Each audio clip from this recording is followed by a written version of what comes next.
आज हम पृथ्वी के मौसम के रहस्यमय संसार में गहराई से उतरेंगे। हम दो ऐसी प्राकृतिक घटनाओं के बारे में जानेंगे जो पूरी दुनिया को प्रभावित करती हैं, एल नीño और ला नीña। नमस्कार दोस्तों, मैं हूं दविंदर और आप देख रहे हैं मेरा YouTube चैनल नॉलेज शॉर्ट्स। प्रशांत महासागर का तापमान। सबसे पहले आइए प्रशांत महासागर को समझें। यह विशाल महासागर पृथ्वी के 1/3 हिस्से को कवर करता है और इसका तापमान आमतौर पर एक संतुलित अवस्था में रहता है। व्यापारिक हवाएं आमतौर पर पूर्व से पश्चिम की ओर चलती हैं, गर्म सतही जल को एशिया की ओर धकेलती है। यह एक चक्र बनाता है जहां ठंडा, पोषक तत्वों से भरपूर पानी भूमध्य रेखा के पास ऊपर उठता है, जो समुद्री जीवन के लिए वरदान है। एल नीño का आगमन लेकिन हर कुछ वर्षों में कुछ अलग होता है।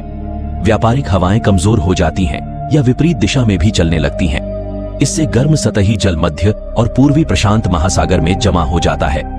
यही वह समय होता है जब एल नीño का जन्म होता है। एल नीño का शाब्दिक अर्थ होता है छोटा लड़का स्पेनिश भाषा में, क्योंकि यह घटना आमतौर पर क्रिसमस के आसपास विकसित होती है। एल नीño का प्रभाव दुनिया भर में महसूस किया जाता है। कुछ क्षेत्रों में जहां आमतौर पर बारिश होती है, वहां सूखे की स्थिति उत्पन्न हो जाती है। वहीं दूसरी ओर कुछ क्षेत्रों में अत्यधिक वर्षा के कारण बाढ़ आ जाती है। अब बात करेंगे ला नीña के रहस्य बारे में। एल नीño का एक विपरीत चक्र भी है जिसे ला नीña कहा जाता है। ला नीña का अर्थ स्पेनिश में छोटी लड़की होता है।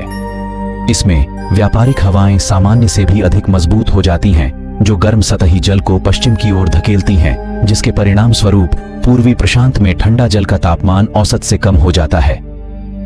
ला नीña के प्रभाव भी वैश्विक स्तर पर होते हैं, लेकिन ये एल नीño से भिन्न होते हैं। विज्ञान की भविष्यवाणी। वैज्ञानिक लगातार प्रशांत महासागर की निगरानी कर रहे हैं और एल नीño और ला नीña जैसी घटनाओं की भविष्यवाणी के लिए जटिल मॉडल विकसित कर रहे हैं। ये भविष्यवाणियां सरकारों और समुदायों को संभावित मौसम संबंधी व्यवधानों के लिए तैयार होने और उनके प्रभाव को कम करने में मदद करती हैं। हम क्या कर सकते हैं? एल नीño और ला नीña जैसी प्राकृतिक घटनाओं को हम पूरी तरह से रोक नहीं सकते, लेकिन हम उनके प्रभाव को कम करने के लिए कदम उठा सकते हैं। सूखा प्रभावित क्षेत्रों में जल संरक्षण तकनीकों को अपनाया जा सकता है, जबकि बाढ़ प्रवण क्षेत्रों में मजबूत बुनियादी ढांचे का निर्माण किया जा सकता है। व्यक्तिगत स्तर पर हम जलवायु परिवर्तन को कम करने के लिए कदम उठाकर एल नीño और ला नीña की घटनाओं की आवृत्ति और तीव्रता को कम करने में भी भूमिका निभा सकते हैं।